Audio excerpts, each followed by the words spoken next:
Hey everyone, just wanted to take a moment to thank you for listening to the show. We're thrilled that you're here and enjoying the content. This podcast is completely free for you, but if you'd ever consider supporting the show, we truly appreciate it. One way you can do that is by using our affiliate links. These are links to products and services that we've mentioned on the show. And if you make a purchase through one of them, we might earn a small commission at no extra cost to you. It's a great way to show your love for the podcast and help us keep creating awesome content. Blah, blah, blah, blah.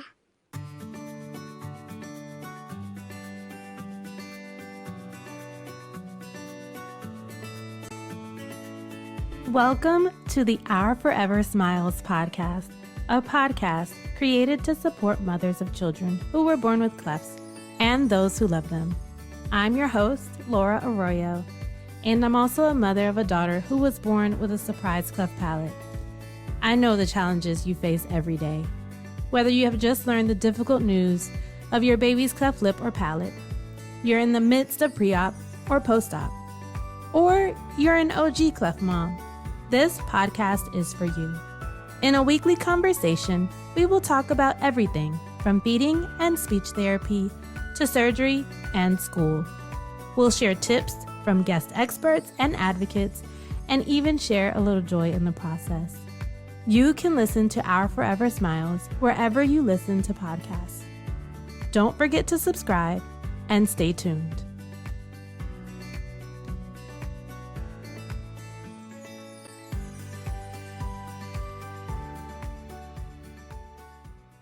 Hello, and welcome back to the Our Forever Smiles Plus Mom Diaries and Support podcast. I am Laura Arroyo.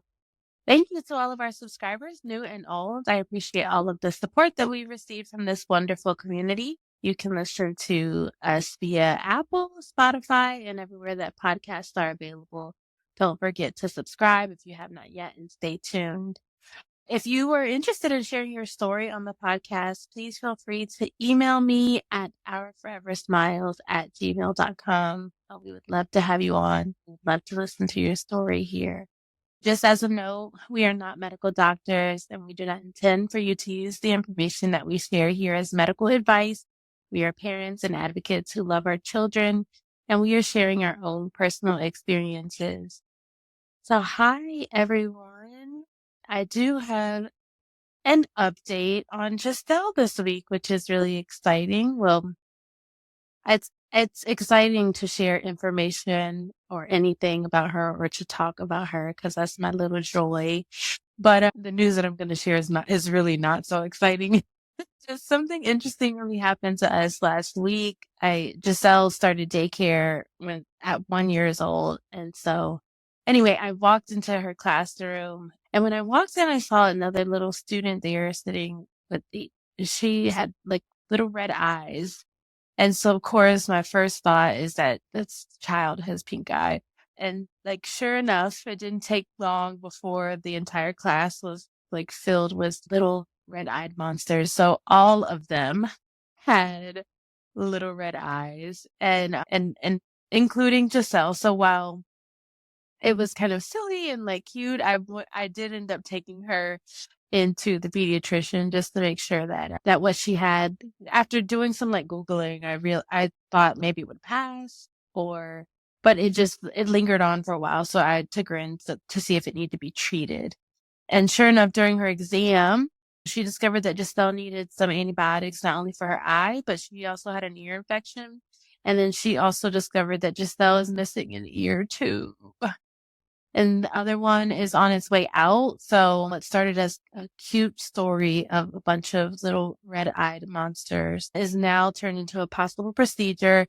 And so I had scheduled her with the ENT, which was a whole other story with insurance. And yeah, just continue to keep us in prayer because I didn't really want that to be the case, but she may have to have another procedure to get her tubes back in. But anyway, I'll keep you all updated on that.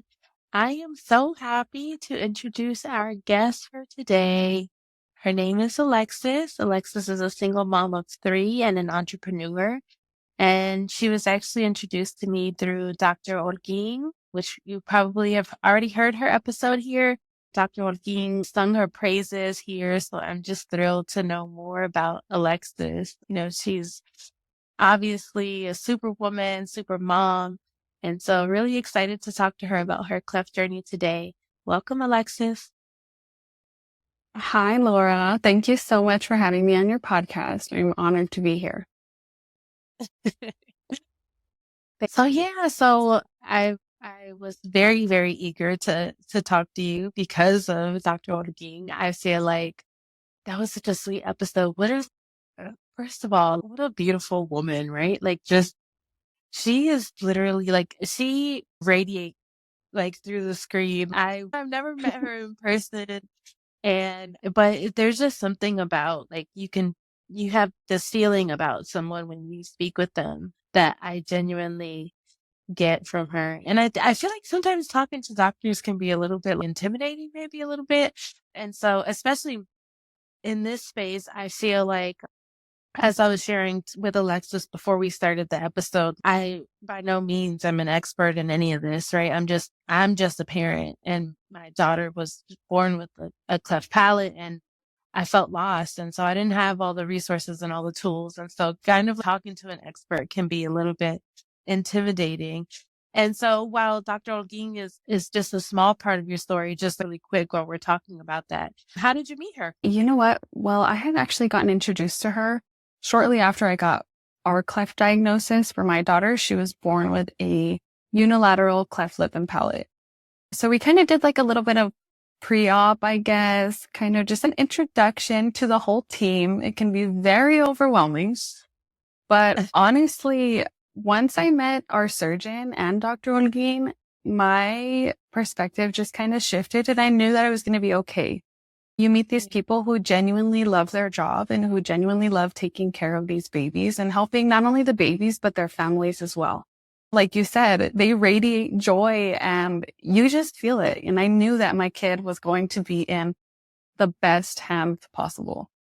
Hands down. Like you said, I just had that gut feeling. Yeah. So take me back to finding out about your baby's cleft, right? Like, I feel like now we are past the point of maybe fear or uncertainty and all of that. But so tell me about, I guess, those initial feelings when you first found out. I was 21 weeks pregnant and we did the anatomy scan. And oddly enough, I have a distant cousin who was born with a cleft lip and palate as well. I did not know too much. I was like maybe 10 when this all came about. And I actually called it out on the screen once I saw my baby. She is my last. So I have had 2 previous children. So I'm no expert by any means, but I did see a difference in that scan. I saw her kind of looking like a cat. And I had said to the technician, it looks like she might have a cleft lip and palate. And all he could say was, and that's the nasal cavity, because they're not allowed to like disclose information before going over it with the doctor. Yeah, that's something that I did not want to be right about. I love being right, but that was something that I was not happy to be right about. Yeah. So you know what? The doctor took a while to come into my room. And right then and there, I knew something was off. Once he kind of started saying that your baby is healthy, but I blanked out. My heart sank into my stomach. And even now, thinking back to that time, I still get that same like pit in my stomach of like not knowing what the future held for my daughter. And I'm sure you felt the same way with yours. Just didn't know too much about it. Like I said, I do have a distant cousin. I wasn't involved in any of that. And times have changed so much.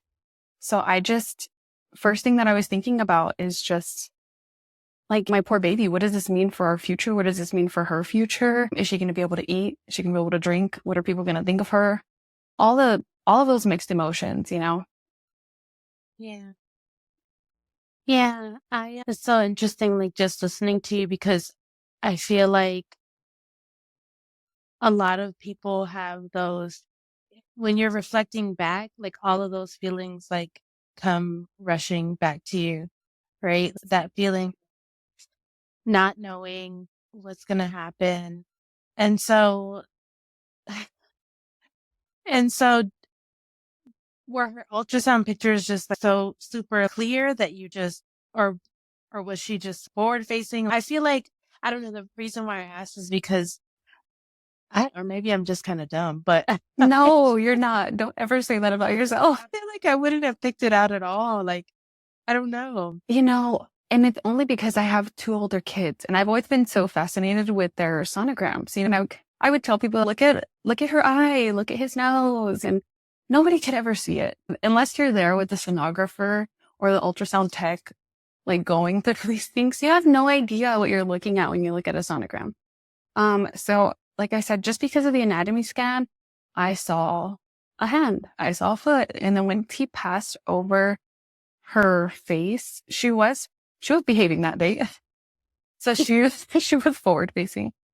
And yeah, like I said, I just saw a piece kind of missing with her nasal cavity in her mouth. The doctor even commented like, wow, you're so good. I need to hire you. I'm like, please don't. Yeah. I don't want to be the one. I don't want to be the one to find these things. Like, my heart is in my stomach, sir. Please, that's the last thing that I needed. And having, I guess, two other children after receiving that news, what type of support did you receive, like from your family, if any? Or I guess who was the person that you shared this information with to help you during that time? That time, if we're being completely honest, was a very, very rough time for me. I, since then, have divorced my ex-husband because he just wasn't very supportive. But I have definitely leaned into my mom so much. She is the one that was helping me through the diagnosis. She was the one here with me while I was crying in the car and crying at home and crying in the shower. Just a lot of crying. But Yeah. she has just been the one who has been my backbone, honestly. She's been with me to all of the appointments. Wherever she can help, she's there. She's willing and she's happy to do it. So I'm really grateful for her. And not only that, but I have a huge family and they're quick to ask how I'm doing, if I need anything, if the baby needs anything, if my older kids need anything. So that's been really, really nice. Yeah. I feel like you really need someone there when you have a child that is born with any type of medical condition. I think that, oh man, like I only have one, so I can't imagine It three. is so hard. I don't know what TikTok moms are saying that it's easy. It's not. My goodness. I just remember after having her, I literally, and this is like not even Cleft related. I literally was thinking to myself, I cannot believe that people do this more than once.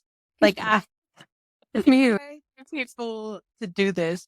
But so I guess after you were able to find out during that scan that she was a girl as well, or Well, initially, because I have a girl and a boy, I wanted her to be a surprise gender when I gave birth, but I felt that the cleft diagnosis was enough of a shock. And I didn't want to have to deal with two kinds of shocks when she was born. So I asked not to see the gender at that anatomy scan. But then my family did a little gender reveal once I kind of told them what was they planned something super small, super intimate. And it was really nice finding out that she was a little girl. I don't know if you know this or not, but I hear that the majority of clefts are male. So I was a little shocked to find out that she was a girl. yeah, I looked into that as well, that it's more prevalent in boys. Yeah, so tell me about when she was born.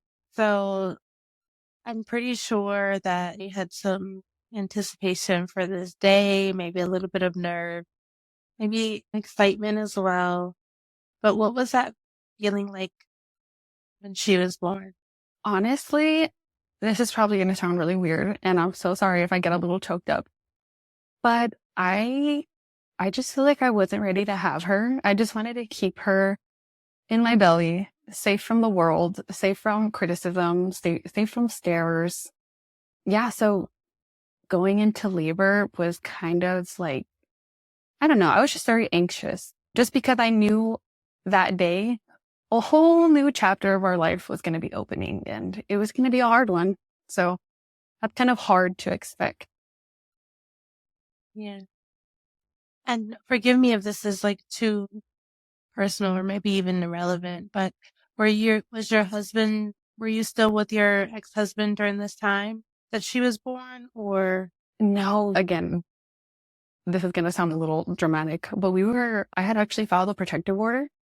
So we were still pending. So he was not there at all. He had actually never even met her. He's completely out of the picture. So yeah, it was just me and my mom. Again, my biggest supporter.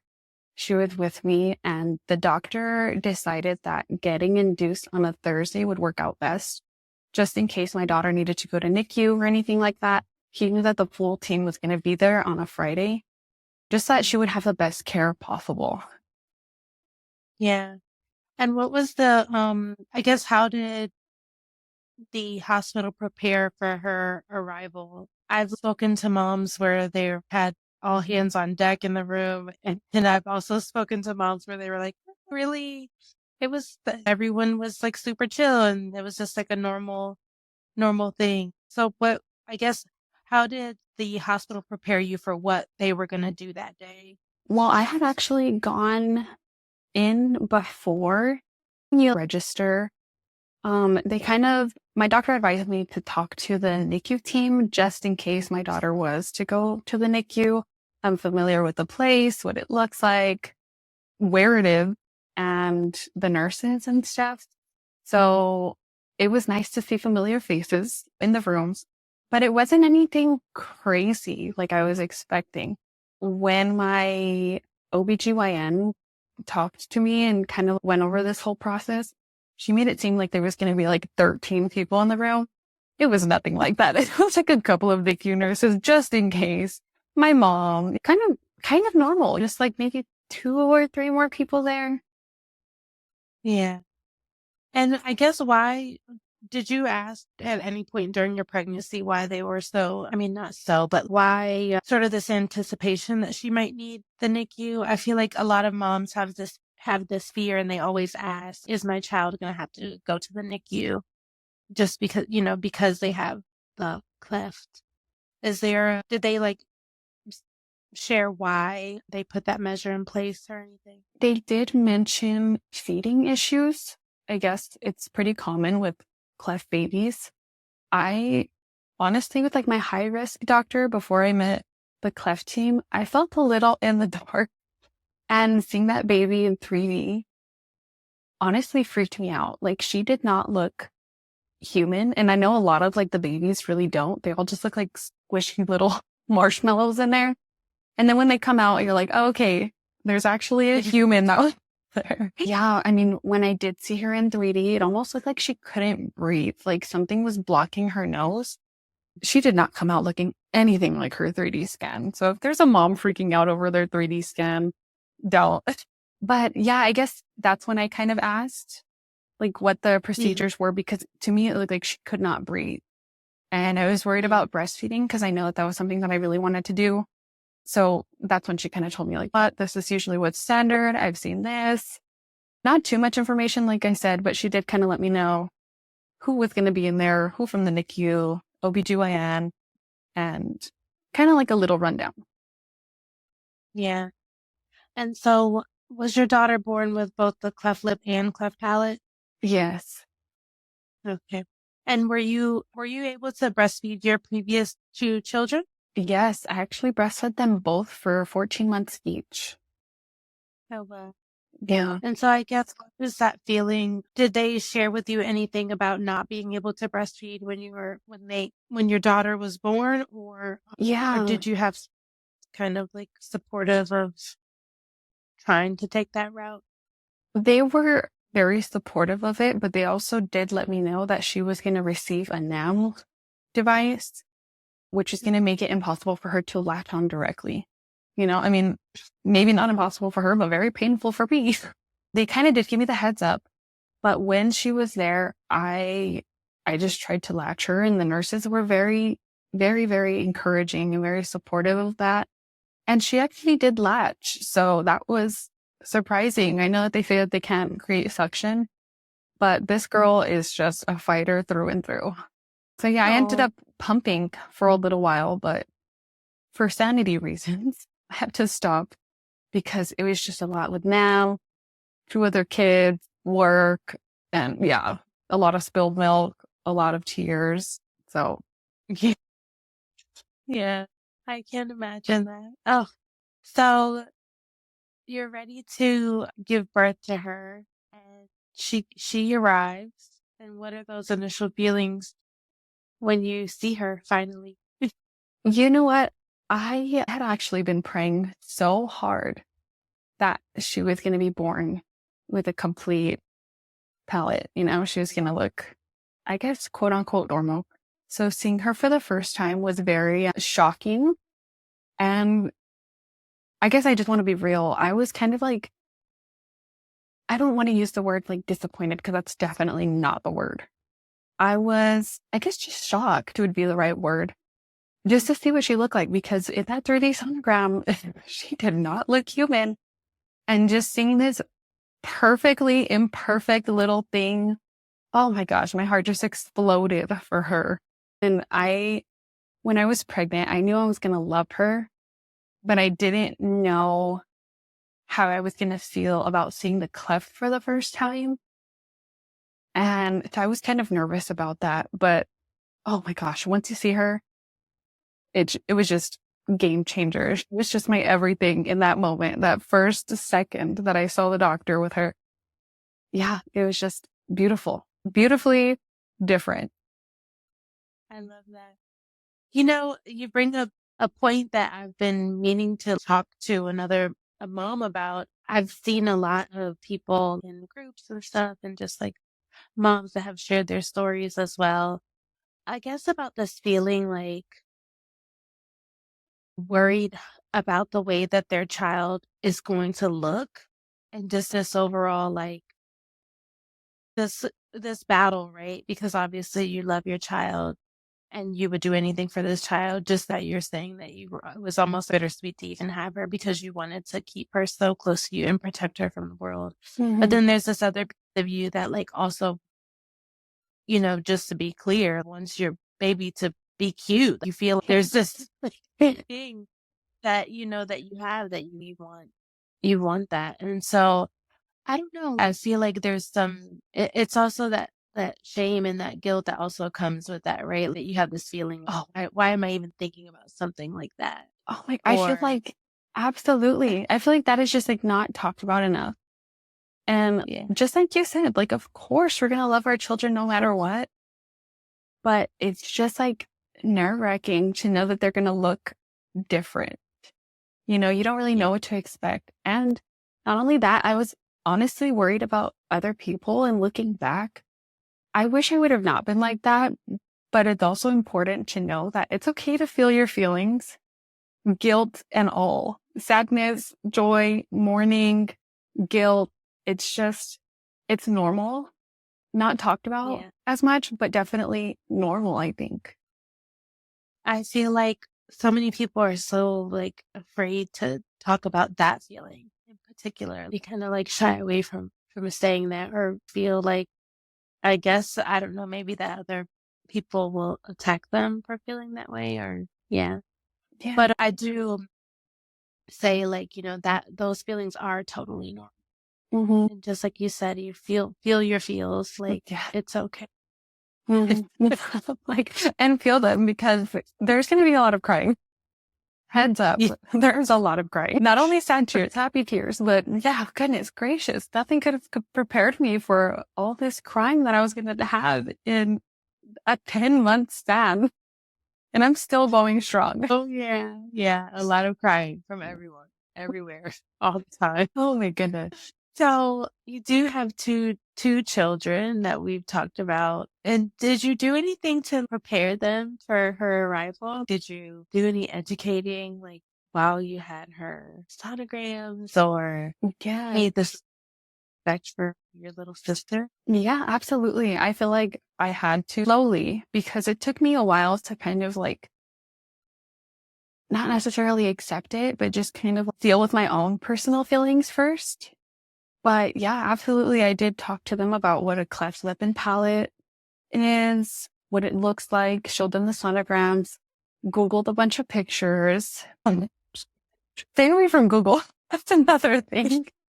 Me and Google, we're not friends. But yeah, just kind of educating them and getting them prepared for the questions as well, because kids are so innocent and they're so beautiful, but they also will just tell you things like it is. And I mean, right when she was born and their friends did see her, I'm so glad that I did that preparation with them, because they were ready with the answers instead of kind of looking at me looking at them. Yeah. And now they're little advocates. It's just the cutest thing.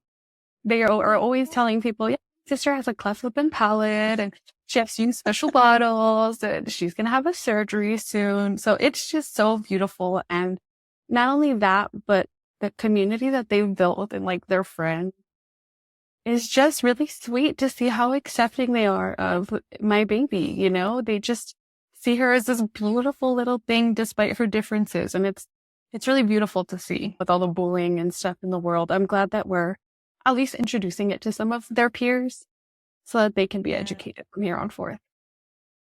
Yeah, I love that. I've spoken to other moms that have children as well. And I think that sometimes, I guess maybe sometimes it's easier when you have children that are younger and so they don't really notice or really are paying attention. But just to even hear that, your children are advocates and already Nice. And then like combating, like, you know, bullying in their own community, right? Like preventing bullying one child at a time. yes. Oh, they know that if anybody messes with their sister, oh no, it's over. And she has 2 little fighters for her. Oh, And yeah, too, because they'll spot cleft lip and palate babies. So they're like, are we going to go see the cleft lip and palate babies? Are we going to go see the cleft babies? And it's just, it's so cute. There just aren't enough words to describe it. My heart just explodes. yeah. Oh, that's such a beautiful thing. I love that. And so has your daughter had her lip surgery yet? She did. It was interesting. So how did that go? What was your initial reaction in seeing her post-op? As much as I say I wanted to cry, I think I was in like mom mode, and I was just like, how do I comfort her? Because she was in so much pain and she was just so swollen, my poor baby. Yeah. So it was definitely different. I feel like she just looked like a whole new kid. But that cry was very familiar, that pain cry. So it was really hard. It was just, like I said, looking back on it now, again, here we are with the crying. I cry and I just thinking about the feelings that I had in that moment. But I do recognize that I was like in mom mode. I was in comforting mode. I was in what's the next step? Yeah, until it kind of, maybe like a few days later is I think when it kind of, the feelings kind of settled in and I started mourning her original smile. Yeah. I was wondering whether you experienced that as well, the grieving of the original smile and all that comes with that. I've heard of people have really, really hard time accepting the new smile. It's like after all of this, as we've said in this episode, after all this crying you did with the original diagnosis, just for you to be just as upset with the once they have their surgery. Hard. It's a journey, right? It's so many ups and downs and roller coaster of emotions and who wants to see their child just in pain anyway? And it's difficult. It really is. It's hard. Yes.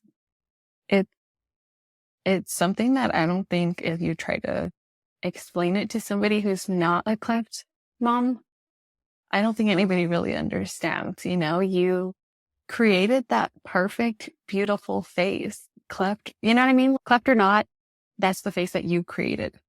And even though it may be imperfect to the world and under imperfect circumstances, that baby is just perfect in your eyes. You start missing that big gap, and it's hard. It's hard to let that go and accept the new one. But then you realize it's for her benefit, and now she looks quote unquote normal, and she's just been through so much. We both have. So it's definitely been, like you said, a journey. Yeah. I wanted to go back to one thing that I think is really important that I forgot to touch on. But before her surgery and just meeting with your Cleft team, how soon after her diagnosis did you start meeting with them? I got diagnosed. Let me see. We received her diagnosis in October.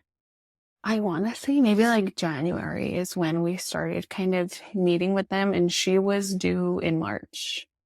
Now, who did you meet? Who did you meet during that time? Who did they connect you with during those initial appointments?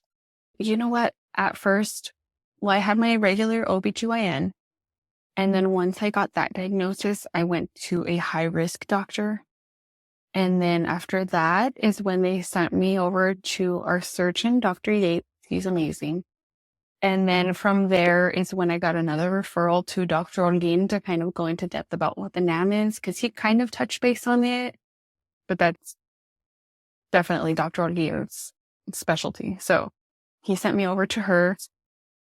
And after that, I don't think we met anybody else until after she was born. And that's when we had her ENT, and we kind of did forgive me because I don't even know the proper terminology, but I guess once a year you have like a Cleft meeting where you go see everybody that's on her team that you probably haven't even met yet. And then we also enrolled her into therapy, speech therapy, occupational therapy. And then she has a developmental specialist on her team as well. But this was all after she was born. Gotcha. Okay. And what I wanted to get to as well is because a big part of the conversation that I had with Dr. Orgin was just everything related to the NAM. And so, of course, she's a big advocate for it because she's seen the results of mothers or children that have used the NAM. And so I guess I know sometimes in some situations you feel like you don't have the answer, so you're just kind of going with what everyone just told you to do. I know for me, well, maybe I'll just speak for myself. I know for me, it's like, okay, we're signing you up for this appointment and you got to go see this person. And I really didn't have much of it was just almost I was supposed to do it like at that point. And so I just kind of went with the flow. But I know that there are some people that choose not to do the NAM. And so I guess my question with that is, what made you decide to use the NAM versus a taping? Or did you ever question the process when doing that? I felt very similar feelings to you because you're kind of just in a fog and you trust that these people have your baby's best interest first. But honestly, no, I did not question it. I just thought it was something that I had to do. And our surgeon did explain what this is going to help her. And once he kind of said that this was going to help her, I was sold. I just said, okay, perfect. If it's going to help her, if it's going to help her results and just overall, then count us in. Yeah, I love that. I think that, well, first, I mean, I when different specialists work closely together because I feel when there's a stronger collaboration or strong communication, I feel it does end up being the best outcomes for our children. But talk to me about your experience with the NAM now. From what I've heard, it's not the funnest thing. It's hard. It's very hard. Did your daughter have to do it? So Giselle's not lip affected. She's only palate affected. Okay. And I did not find out until she was born. Oh my gosh, that must have been really hard. You didn't have time. You didn't have time to process and cry more. I missed a whole 6 months of crying Oh, those 6 months of crying are necessary. yeah. Oh my gosh. But Yeah. no, yeah, I was thrown into the fire and I was at a complete loss and she had a complete cleft palate. So it was no roof at all. Oh my Um gosh. Okay. yeah, but she has had her repair and she's been doing wonderful since. So yes, well, you can always check back in on this podcast. Yes, I'm gonna have to go back and listen to every single episode and message you personally and get notes from every single person, message every single one of them personally because I'm not ready. Yeah. Yeah, but you'll do fine. I've been through it once with her lip, and I mean I want to say it gets easier, but it doesn't. I mean, it's and it also depends on your child's temperament, and it can be a lot. But anyway, Yeah. the NAM. So you say that it's really hard. Tell me about your experience. You know what? It was extremely difficult. I mean, you kind of hear about it, but I guess you don't really know about it until you're, like you said, in the fire. The first thing that was really, really hard was the fact that my baby had to go to the NICU for an impression for the NAM. So that was step number one at the hospital a couple days after I had her. That was already making me want to quit because I did not want to go home without my baby. And that was like the hardest thing to accept. And normally, I guess maybe if she was born at a different time, a different day, I don't really know what might have affected it. But she had to stay in the NICU from Sunday afternoon until Tuesday morning. So the fact that she had to like fast and it was just a huge thing. That was sign number one that I really wanted to quit. I was over it at step one, literally. Then 2 weeks later, they called us saying that her device was ready. And that was sorry, I'm getting choked up. That was one of the hardest days. Let me compose myself. Yeah, well, I was gonna say myself. I always because my daughter spent time in the NICU too, and I think thinking back, even listening to you as well, I feel I can't explain the feeling of not coming home with your baby. Like it feels unnatural. Like it feels like I don't know. Like you're missing a part of you. Yeah, I Yeah. felt like my heart was ripped out of me, Oh, and absolutely. that was one of the harder moments for me. It's a lot of hard moments, but that's one that really sticks with me. That was like really hard. Yeah. And I don't know how people do it for longer. My heart truly goes out to them because, like I said, this was only for an impression. And she ended up, sorry, I keep on getting sidetracked from them, but I feel like this is like also a part that made it really hard for me to leave her there. Was the fact that she kept on choking when she was in the room with me. So I kind of had to explain that to the NICU nurses. And I just told them, you know what, like, because even they weren't very familiar with how to feed her. Like I had just given birth to this baby. You're the nurse. I don't know what I'm doing either. Like I'm winging it. So trying to explain to them like how to feed her and the fact that she was choking, literally right before I left, she ended up choking and turning completely purple. So that, yeah, like I said, and I just kept on thinking like this is just for an impression of a device that's going to hurt her, but help her. That was just one thing that I came home and cried about because I was just like, this is definitely, I felt like a sacrifice, you know, me being away from my baby, knowing that she choked and turned completely purple in the NICU. I had so many fears in literally like the third day that she was born. But sorry, back to the NAM. That was one of the hardest days of my life again. Seeing your tiny baby with that huge plastic thing in their mouth, it breaks you. And I really did embrace her face during those 2 weeks before we started this whole NAM process because I did see the before and the afters. So I tried to embrace her as much as possible. And I took as many pictures as I could before she started this whole process because I knew it was going to be hard and I knew it was going to be a big transformation. And I remember walking out of that office, just a hot mess. She was crying. I was crying. My mom was crying. It was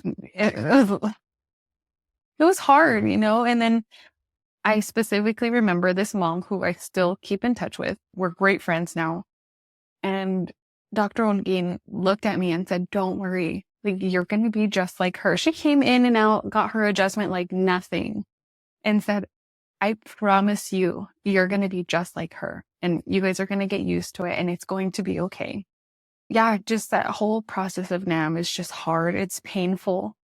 I had to have so much Motrin and Tylenol ready because her pain tolerance is not very good. So she would refuse to eat for like a day or two after her adjustments. And she ended up breaking out in rashes from the tapes. And we ended up going to a dermatologist. And like I said, just that whole NAM process is just, I don't think it's like talked about a lot. And I think there's like a big gap with NAM.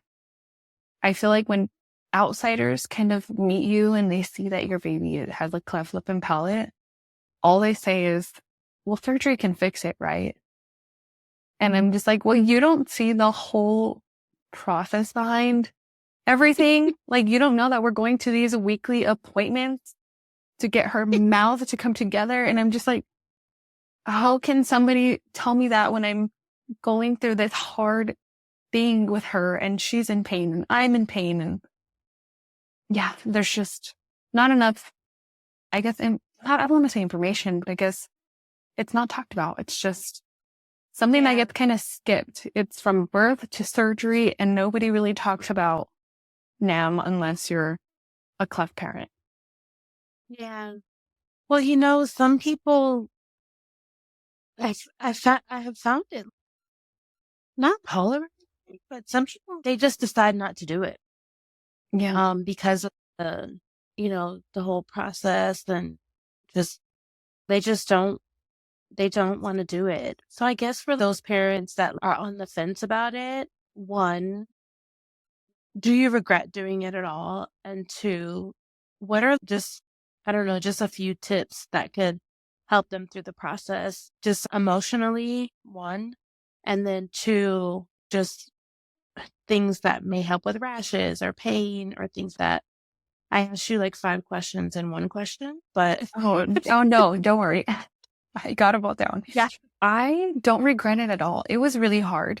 Another thing to take into account is not only are you changing this device every day, not only are you taking time to go to these appointments, dealing with a baby that's in pain, you also have to make bands for it. And that is one of the most frustrating things to do is you're literally there.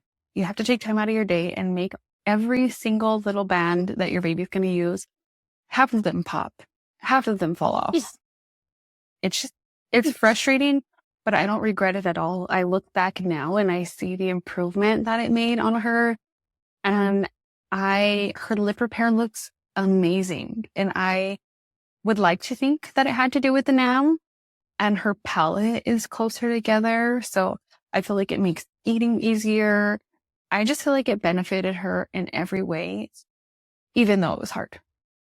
I know, like Dr. Olguin, one of the things that she talked to me about on her episode is having seeing other moms there, right? And seeing yourself in them. That's going to be your next appointment, right? You're going to be in and out. You're going to feel better about this. This process is going to get easier.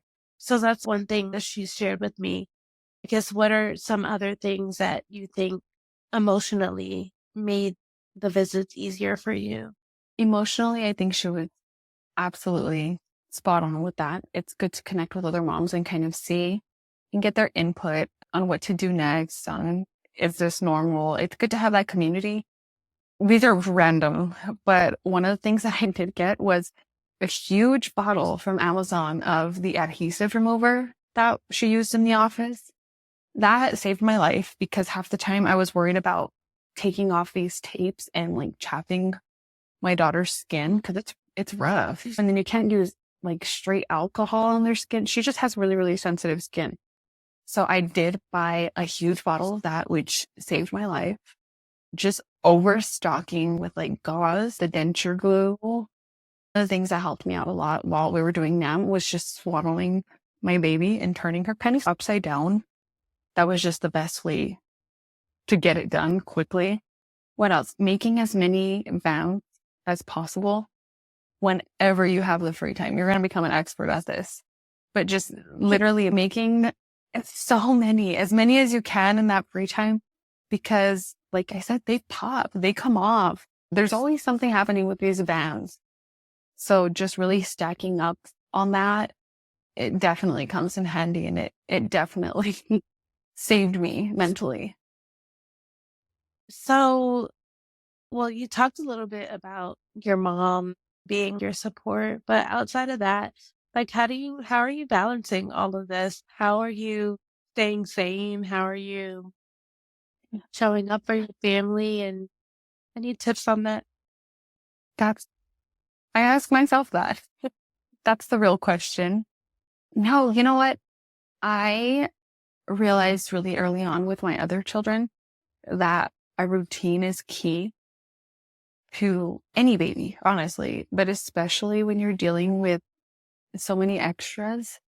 Trying to keep that consistency definitely helps me. I know that I try to get my kids in bed by a certain time every night. I try to bathe my kids. And when I was doing the NAM, I would try to get this done by a certain time before bed, and just kind of keeping any kind of routine has been my saving grace, because it's a lot. And working from home has also helped me, which is so hard to do. But working from home has definitely taken a big part in me staying sane, because there's no way that I could have asked for that much time off with my daughter. So that has been such a blessing, honestly. Yeah. The same goes for me as well. I was able to keep Giselle at home for the first year because I was also concerned about the same thing that you shared about my daughter actually had a choking experience too. And she was in the hospital when it happened. And I just hated the transfer of knowledge, having to repeat myself a lot to a lot of different people about something like a basic need. And so I just didn't want to Yes. deal with it. And so I was able to keep her home and have some help come to the house sometimes, and just had people helping out with that. But it was a blessing because, as you said, she needed me more than, I had time. I needed to be able to take her to appointments and stuff like that, especially in the beginning. So yeah. You touched on this a little bit as well, but what is something that you wish people knew about children with cleft lip and palate in general? I wish that they knew the extent of what they had to go through. Again, I get so many comments like, oh, well, it's going to be fine. She's going to look good when she's fixed. And there's nothing that aggravates me more than that. She's beautiful already. She will not only be beautiful when this lip is fixed, she is perfect the way that she is. And that is just that. I can go on and on about that. But that's number one, is that I wish that they would recognize the struggle and the fact that they are beautiful the way that they are, with the NAM device, without the NAM device, with the cleft, the huge open cleft. It's especially hard for a cleft mom to hear that.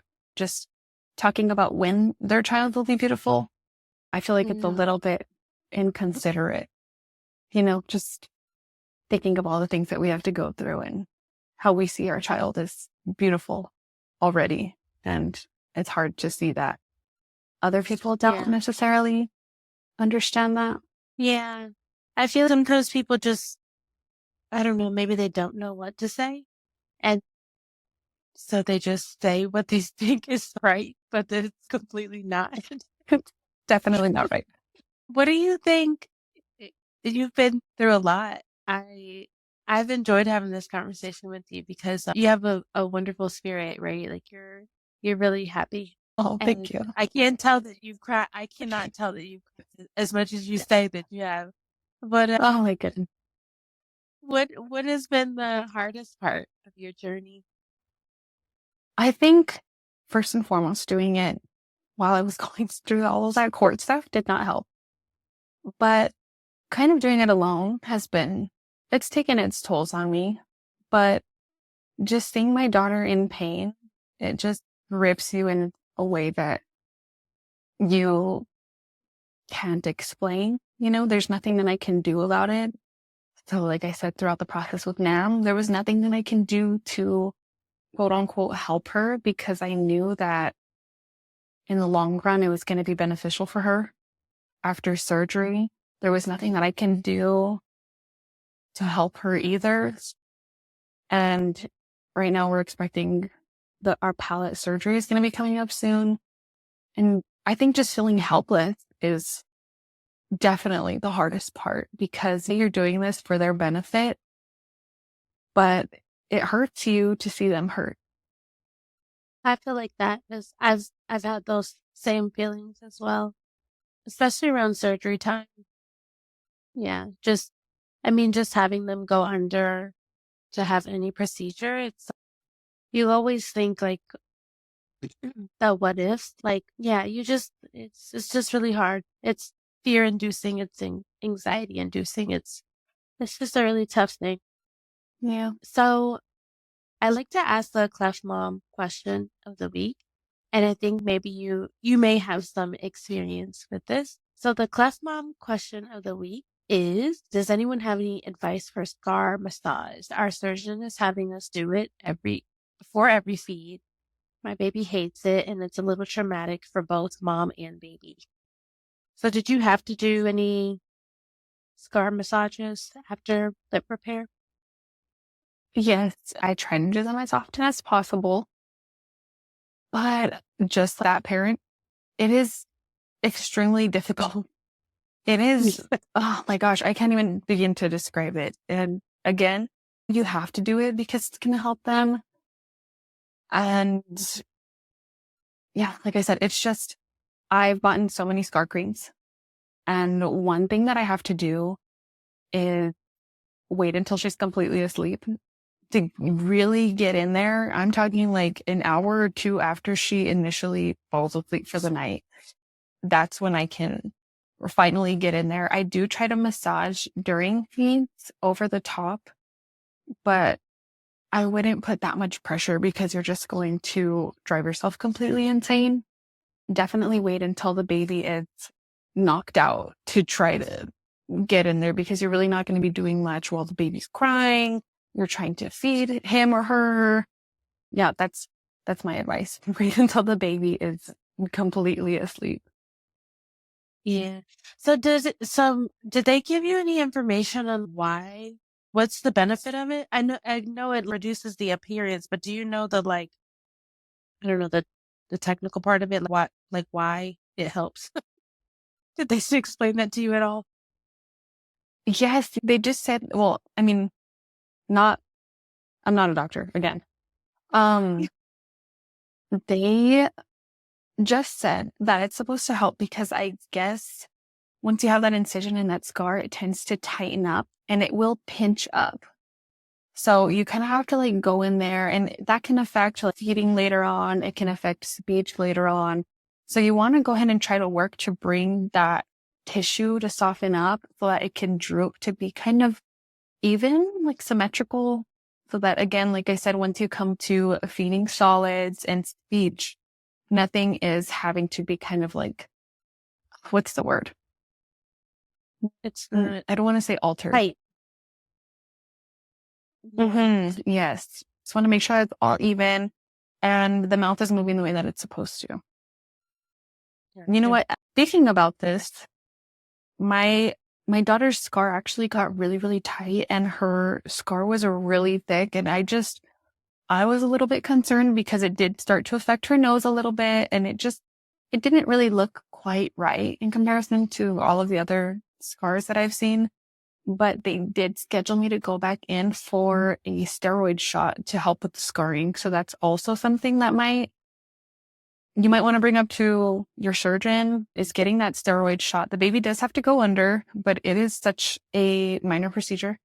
They literally go under the anesthesia, they get the shot in their scar, and you can go home. Like, I think it's like an hour or two after that. Oh, wow. Oh, that's And good to know. yeah, it helped significantly. Wow. Hmm. I like that. What other scar creams? You said that you bought a few. Did you see any like good ones that you would think that you would recommend? I started using one from Amazon. It is kind of pricey. I think it's like $40. I asked for that for Christmas gift. It's called Biocornium, and that's the one that I've seen the most improvement with. Her scar used to be red, and it's starting to turn more like a skin color, and it's definitely starting to reduce the amount of scarring that she has. So I learned to fall in love with that cream. Good. Yeah. How good. I love that. Just in closing here, what would you say is like the biggest lesson that you've learned along the way? I think the biggest lesson that I've learned is that it's okay to not be or feel strong. That is the number one, I guess, compliment that I get is, you're so strong. You're so strong. And half of the time I don't feel strong at all. And I don't think she does either. So I think realizing that no matter how many times I hear it, it's okay for me to not put that pressure on myself to be strong. It's okay to mourn and feel all the feelings that I'm feeling. Another big thing that I've learned, medically speaking, would be to ask the surgeon what different feeding options there are for a lip repair. I thought that the syringe was the only way to feed her. It turns out that there's these awesome feeding, I want to say not feeding tubes. They're almost like straws that helped out so much. And if I didn't ask about that, I would have been suffering in the hospital. So that's another big thing that I'm like, oh my gosh, I wish. The little skinny that go at the end? Yes. Yes. They're like tiny little tubes with these tiny little flimsy straws. Oh my gosh. Syringe feeding was the only option that I heard of until another mom told me about these other little bottles. Yeah. Like I said, if I didn't ask about other feeding options, I don't even want to imagine where I would be right now. So definitely ask questions that you can. Write them down before appointments and ask all the questions. That's the biggest lesson that I've learned too, is just basically keep a notebook. Every single thought you have, every single post that you've seen regarding cleft lip and palate, be sure to ask about it, because you just never know. Yeah. Yeah, even with that, it's like, so for me, I actually didn't ask for it. But they didn't tell me that it was available. They just kind of gave it to me whenever after her palate repair. And it's actually for mine, the ones I saw, they were like an adapter to the syringe. So you just screwed it on, and then you could feed her through this little straw. It's like a microscopic straw. It literally is kind of a drip. And yeah, that was such a game changer for us, because I was like, wow, this is wonderful, because that way I could just get her food through the side. It didn't really, and it could kind of go down. But just with that, right? If something isn't right, or you feel like something is not going to work, someone else has had this feeling as well. And just ask, oh, is there another option here? I'm pretty sure the question that you have, or you may be thinking, has been asked before. And so they may have something that can help you with whatever concern or question that you may have. So that's wonderful advice to give. Yeah. Write everything down, all the thoughts that you have, and ask those questions. So that's how you'll get the support that you need. I want to thank you again, Alexis, for being here with us today. Beautiful and wonderful guest. And thank you all for listening to the Our Forever Smiles, Cleft Mom Diaries and Support podcast. Be sure to subscribe and submit a review of the podcast wherever you listen to podcasts. I hope that you've enjoyed this audio experience. Maybe you cried a little, laughed a little, but more importantly, I hope that you have felt a little piece of reassurance and even joy in your journey. Talk to you next week.